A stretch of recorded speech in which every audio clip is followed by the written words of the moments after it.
अरे माँ का फोन। हेलो माँ, नमस्ते। हाँ जी, अच्छा आप शहर में ही आए हैं? अरे अगर आप मंदिर आए हैं शहर में तो आप एक काम कीजिए ना, आप हमारे घर पे रुक जाइए। अरे ये कोई बोलने वाली बात है, ऐसा कुछ नहीं है।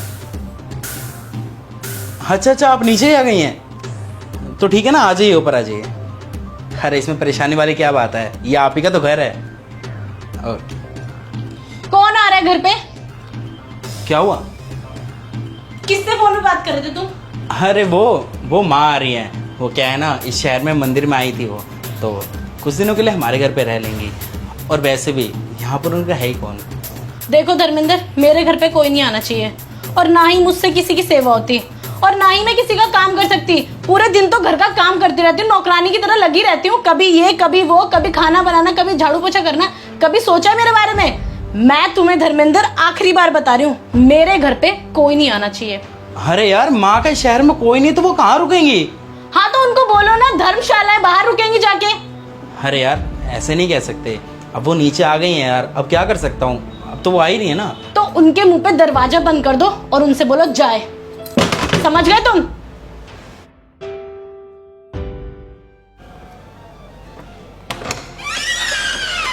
कैसे हो बेटा?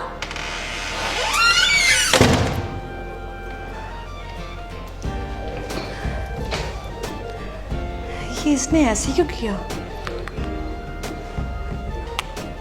हेलो, अब बेटा दामाद जी से तेरी कोई लड़ाई हुई है क्या? अब पर बेटा मैं तेरे घर के बाहर आई थी और दामाद जी ने गेट खोला, मुझे देखा, फिर मेरे मुंह पर गेट देके मारा। ऐसा क्यों किया उन्होंने?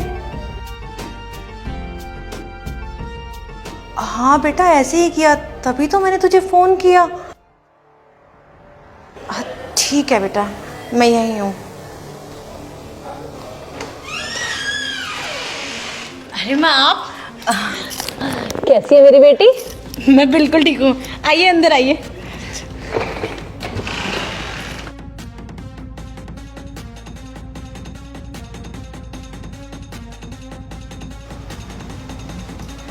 मम्मी आप यहाँ आराम से बैठिए।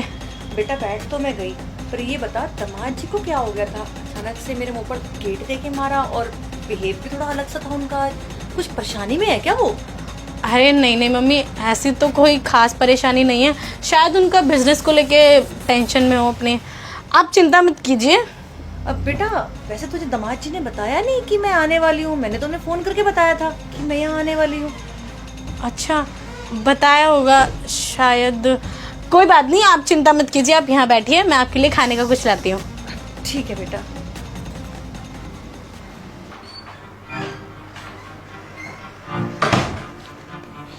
ये क्या किया धर्मेंद्र तुमने? मैंने क्या किया? धर्मेंद्र ये तुमने क्या किया? तुम्हारा दिमाग खराब हो गया क्या? मेरी माँ आई थी, तुमने उनके मुंह पे दरवाजा मार दिया। अरे शर्म नहीं है क्या तुम्हें बिल्कुल भी? बड़े छोटे का लिहाज करना भूल गए हो क्या?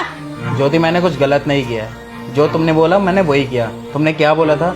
जाके उनके मुंह पे दरवाजा मार दो और उन्हें क्या कह दो कि घर से निकल जाओ, बाहर जाओ। हाँ शुक्र मनाओ, मैंने तो ये कुछ कहा भी नहीं, सिर्फ दरवाजा ही मारा उनके मुंह पे। वो मैंने तुम्हारी माँ के लिए बोला था।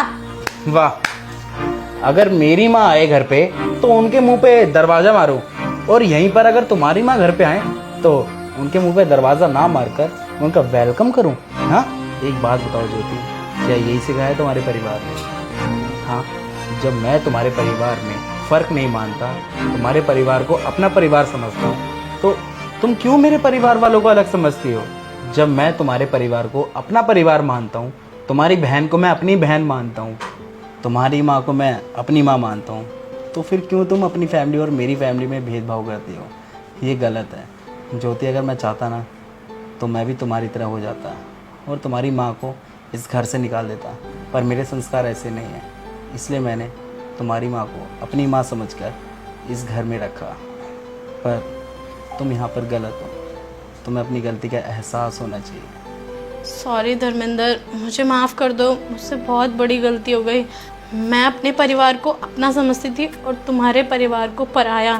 मुझे लगता था वो मेरे सगे नहीं हैं, इसलिए मैं तुम्हारे परिवार में और अपने परिवार में भेदभाव करती थी हमेशा। पर आज तुमने ये बात कह के मुझे एहसास दिला दिया कि मैं कितना गलत सोचती थी और मैं खुद भी कितनी गलत थी जो ये सोच रखती थी। प्लीज़ धर्मेंद्र, मुझे माफ़ कर दो। चलो, ये तो अच्छी बात है कि तुम्हें अपनी गलती का एहसास हुआ और तुमने माफ़ी भी मांगी। चलो, अब तुम्हारी माँ आई है ना, जल्दी से उन्हें कुछ खाने पीने के लिए दे दो, भूखी होंगी।